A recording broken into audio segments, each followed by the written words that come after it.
প্রশাসনিক স্তরে একাধিকবার যাবতীয় নথিপত্র পরীক্ষা করে দেখা হয়েছে। তারপরেই ময়নাগুড়ি দোমোহনী গ্রাম পঞ্চায়েতের মালগুদাম পাড়ার একাধিক পরিবার পেয়েছে বাংলার আবাস যোজনার ঘর। প্রাপকরা আবাসের প্রথম কিস্তির 60,000 টাকা পেয়ে ঘর তৈরি শুরু করেছেন, কিন্তু তারপরে বিপত্তি। রেল কর্তৃপক্ষের দাবি তাদের জমিতে তৈরি হচ্ছে ঘর, সে কারণেই তারা আবাসের ঘর ভেঙে দেয় বলে অভিযোগ।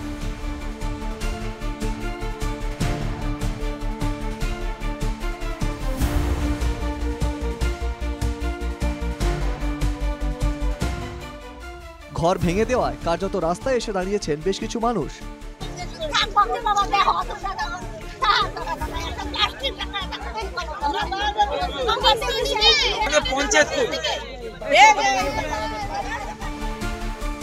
বিজেপির কটাক্ষ, রেলের জমিতেই আবাস যোজনার টাকা পাইয়ে দিয়ে তৃণমূল নেতারা কাটমানি নিয়েছে।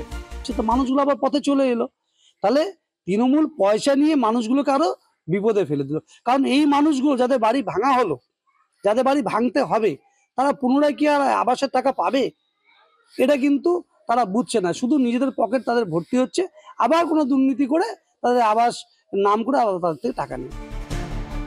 আবাস যোজনার এই কেলেঙ্কারি নিয়ে রাজ্য ও কেন্দ্র দুই সরকারকেই কাঠগড়ায় তুলেছে সিপিএম।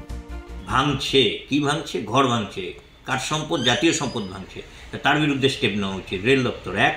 আর রেল দপ্তরের বিরুদ্ধে যদি আইনানুগ ব্যবস্থা না হয়, যে লোকটা ভাঙলো তার বিরুদ্ধে স্টেপ নেওয়া উচিত। যে টাকা দিল অন্যায়ভাবে, যদি অন্যায়, কে অন্যায় করলো? যে টাকা দিয়েছে সে অন্যায় করেছে, না যে ভাঙলো সে অন্যায় করেছে? ফলে দুই সরকার হচ্ছে তীব্র অপরাধী, তীব্র হচ্ছে লুটেরা সরকার।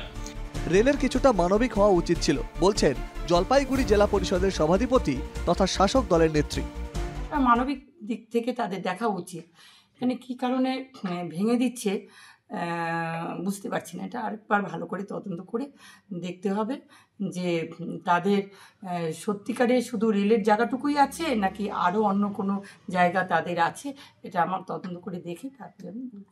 এই রেলের জায়গায় কি করে শাসক দল টাকা ঢুকালো বা কি করে সার্ভে করলো প্রশাসনের কর্তারা কি এই সার্ভে করতে গিয়ে কোনো দুর্নীতির সঙ্গে যুক্ত হয়েছে? এটা নিয়েই কিন্তু শুরু হয়েছে রাজনৈতিক মহলে চর্চা। জলপাইগুড়ি থেকে পরিতোষ রায়, NK TV বাংলা।